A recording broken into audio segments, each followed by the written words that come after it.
my head, because that card didn't need to get hit at all. If you can't beat Cell Chain, then you just suck.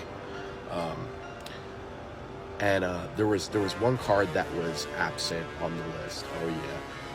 Where the fuck is fucking Gogeta?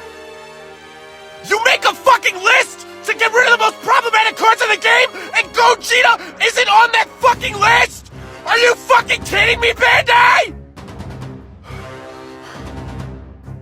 I'm fine with objection, but I still think I'd rather have Gogeta gone than just, because that's the only card people are ramping into nowadays is Gogeta.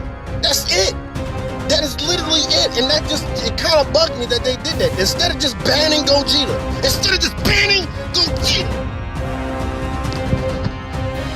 And guess what? Gogeta 7 is banned. Gogeta 7 is banned. That's right, bitches. It's banned. It's gone. That's right. It's gone. It's gone. Bye, baby. Bye, bye, bye, bye, bye. Hey, did you guys see that there's a new ban list? Was that just me? Did I only see that?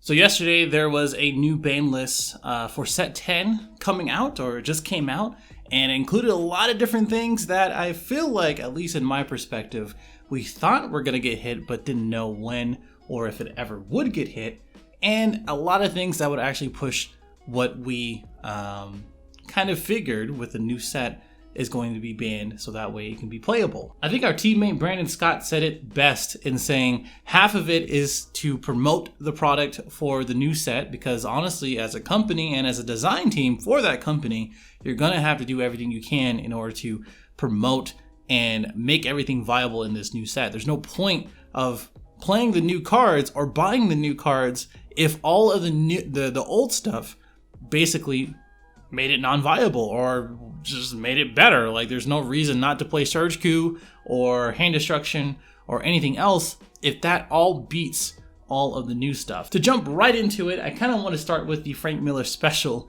and saying Gogeta 7 finally found its way onto the ban list. And honestly, with this many keywords, from deflect to barrier, etc., it was kind of a wonder why it wasn't on the ban list in the first place. Like, it's been a good amount of sets. And before this, the peak of Gogeta 7 was Shenron. And with Objection banned and all of these other ramp strategies being implemented, Gogeta 7 was probably being looked at again. And without any of the interaction from Deflect and Barrier, and as well as just having a silver bullet in Jiren, which was just not very effective, I think it all kind of added to, okay, finally we're going to go ahead and put Gogeta 7 on the list. Bandai themselves said that this is one of those cards that they don't really agree is the best direction or helps the direction of the game in the future. Not having interaction, just being one of those boss cards that you know it's coming if they do play it, or if they don't play it, they may play it and it just completely changes the game. Now we can kind of play really any deck and go against anything that's blue without really ever worrying about it.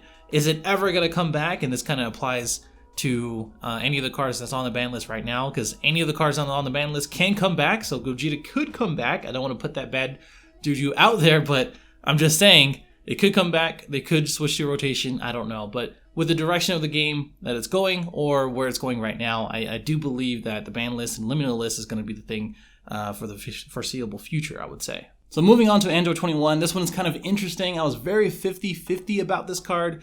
But again, there's a few reasons, mainly 3 reasons why this one got banned, in my opinion. The first thing is interaction, and there's really not much to say about that. It had Deflect, and if you were playing monocolored, they put down the 21, and even if you played Champa for some reason, or if you had one multicolored and the rest was multicolored and you played the Champa, that was pretty much the only card that could actually help you in that situation. Secondly, it really punished anything that wasn't predominantly multicolored, which kind of goes into the last reason, in which set 10 is really pushing monocolored, and that was one of the biggest reasons why. Like, that's a no-brainer. I mean, if it wasn't now, it was going to be later. I think Bandai really recognized that multicolor was really taking over, because a lot of the benefits, or a lot of the cards that we have right now really benefit in having multicolored cards. And now that we're trying to reward those who are playing monocolored, or at least giving more options for monocolored decks and as well as leaders, now 21 is being looked at and now is being put on the ban list, so that way you can actually play those cards. Again, it's helping the design for the future. I have really no issues with it. I didn't really think it was that big of a deal of a card, but now that we have more options, not only for the new product, but just in general, as more decks are being boosted with monocolored decks, I think I do agree with it. And of course, not to mention what I was referencing before for new product, the Soul Striker reboot does include multicolored or monocolored only, and we're going to take a look at that in a second. Okay, let's talk about Turla. So if you didn't want this card to be banned, you either didn't play against black competitively, or you were probably as degenerate as that card. I think in a design perspective, anything that is free and strong has historically not have been really productive in the game, and has always have kind of landed itself on the ban list anyway. I don't think it was as bad as like Legendary Flute, but I do think in the same turn strategies or OTK strategies, or just doing a lot of like damage in one turn type of strategies, it was just as bad. I think with the new Viginx, I don't know how to say that word, with the Boo, any of these burst and recursion type of decks, it was really kind of like, yeah, Turles is kind of a problem, and I don't think those type of decks are really going anywhere. I think Boo is still going to come out swinging. I think the new set 10 black leaders are coming out swinging, but I also think that this sort of neuters and takes away another option in order for those to be a little too degenerate, or at least something that's really not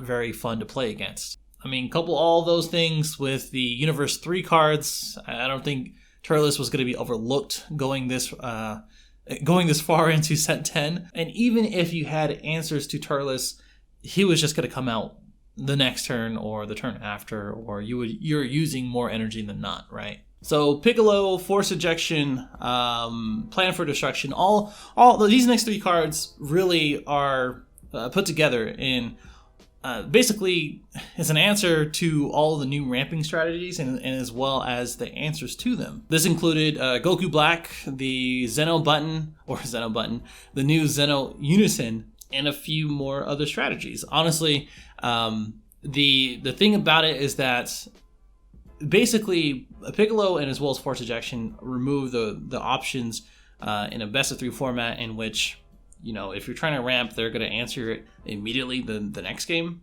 Plan for Destruction was kind of degenerate in the way of excessively ramping either on that turn or their turn. And then if you couple that with Goku Black, which now just had been errated, we'll talk about it in a second, and as well as the Zeno Unison, put all those together and you just have either Gogeta 7 or, you know, big monster deck turn 3 type thing. I think these type of cards, and as well as the next 2, are Bandai admitting like, hey, we made mistakes. We don't really like the direction that these cards take the new cards and as well as the current format in, and they're just trying to do their best. I'm not trying to be apologetic for them. I think obviously there's been mistakes. There's been mistakes made, and now they're trying to fix it. So for Goku Black, it got errated, in which you can't place any more energy after you place energy with the skill. There's not much to say about it, other than I'm admittedly kind of sad. I just hope there's a new leader for that, or for him, I should say. And then there's a errata for Supreme Kind of Time, or Cronoa, whoever you want to call her. She basically, I think this is more of a clarification in which if you do choose a card in your life, you get to place one from your hand. The strategy isn't dead using her like ability, but I think this clarified with Chilai as far as a leader, and anything in the future. Even I think Paragus was a potential candidate for that, and I think it's just something that is just needed to be clarified. You know, it's like the regenerative strategies isn't going to be a thing because of that errata. Then we have this newish, I guess, within the last couple sets, this new Blue Goku. I think is just clarifying like, hey, you can't just use itself to ramp. You have to use an opponent's skill in order to use that skill. So no big deal there. But the two big deals, I think, in the erratas is Surge Ku and Piccolo. So these are really big changes as far as Surge leaders in general, and now that kind of leaves Cell Surge, Broly Surge, or Surge Broly, and a couple others.